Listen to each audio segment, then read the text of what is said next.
Bonsoir chers internautes et bienvenue pour le journal du Mercato que nous débutons avec Steven Nzonzi. Depuis l'arrivée de José Mourinho, le champion du monde français vit des moments difficiles au point de vouloir quitter l'AS Rome. Le milieu de terrain français semble trouver une porte de sortie avec Al Rayyan. En fin de contrat en juin prochain, l'ancien Sévillan a trouvé un accord avec la formation qatari entraînée par Laurent Blanc qui s'est déjà attaché il y a quelques jours les services du Colombien James Rodriguez. Nzonzi va signer un bail de 2 années comprenant un salaire de 3 millions d'euros hors bonus. Mais avant de rejoindre cette destination exotique, l'international tricolore a décidé de mettre la pression sur les dirigeants de la Louve. La Gazzetta dello Sport rapporte que le père et agent de Steven Nzonzi réclame au moins la moitié du salaire de la dernière année du contrat du natif de Colombe. Recruté pour une somme de 26,65 millions d'euros durant l'été 2018, l'expansionnaire du Stade Rennais aura disputé 39 matchs, toutes compétitions confondues, pour un but. Les prochaines heures seront très déterminantes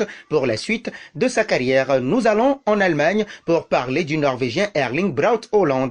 Plusieurs rumeurs envoient le buteur du Borussia Dortmund dans de nombreux clubs. Le directeur général du club allemand, Hans-Joachim Watzke, est donc monté au créneau pour démentir ces informations, estimant qu'aucune décision définitive n'avait été prise. Le buteur norvégien est auteur de 11 buts, dont 4 passes décisives en seulement 8 matchs en Bundesliga cette saison. Pour protéger son attaquant de 21 ans, le Borussia Dortmund entend lui faire d'autres propositions plus alléchantes avant le prochain mercato estival. Arrivé en janvier 2020 en provenance de Salzbourg, Erling Haaland a mis tout le monde d'accord au sein du club de la Ruhr. L'été 2022 s'annonce donc palpitant. Passons en Espagne à présent avec le FC Barcelone. Avec des débuts fastoches au sein du club catalan, Memphis Depay force la main à la direction barcelonaise sur un nouveau contrat. L'attaquant néerlandais va peut-être bénéficier d'une revalorisation à en croire El Mundo Deportivo dans son édition d'aujourd'hui. Le quotidien espagnol précise que les responsables blaugrana ont reconnu avoir fait une erreur en ne faisant signer qu'un contrat de 2 ans à leur recrue néerlandaise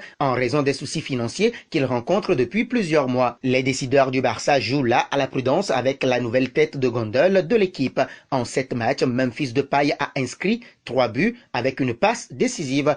Restons toujours avec le FC Barcelone pour parler d'Ansu Fati. Son retour à la compétition fait le plus grand bien au FC Barcelone. Absent depuis plus de 10 mois en raison d'une grave blessure au genou, Ansu Fati a foulé à nouveau les pelouses de Liga. Entré à la 81e minute face à l'Evente dimanche dernier, sous l'ovation du Camp Nou, le nouveau numéro 10 barcelonais a inscrit le 3e but de la rencontre d'une frappe sèche aux abords de la surface. Les supporters barcelonais ont explosé de joie. Selon les informations du journal Sport, les représentants du jeune attaquant affirment que son contrat expire bien en 2022. Cette fameuse clause ne peut pas s'appliquer d'autant plus que le joueur l'aurait signé alors qu'il était encore mineur. La FIFA n'autorise pas les clubs à proposer des contrats de plus de 3 ans à des joueurs de moins de 18 ans. Aux yeux de son entourage, cette clause est donc invalide. Néanmoins, le Barça peut encore compter sur un élément important, la volonté d'Ansu Fati de poursuivre son aventure au sein de son club formateur. Les négociations se poursuivent dans ce sens. Et nous faisons ce retour en Premier League anglaise pour terminer. Très brillant et endurant lors des derniers matchs de Ligue des Champions avec son club la saison dernière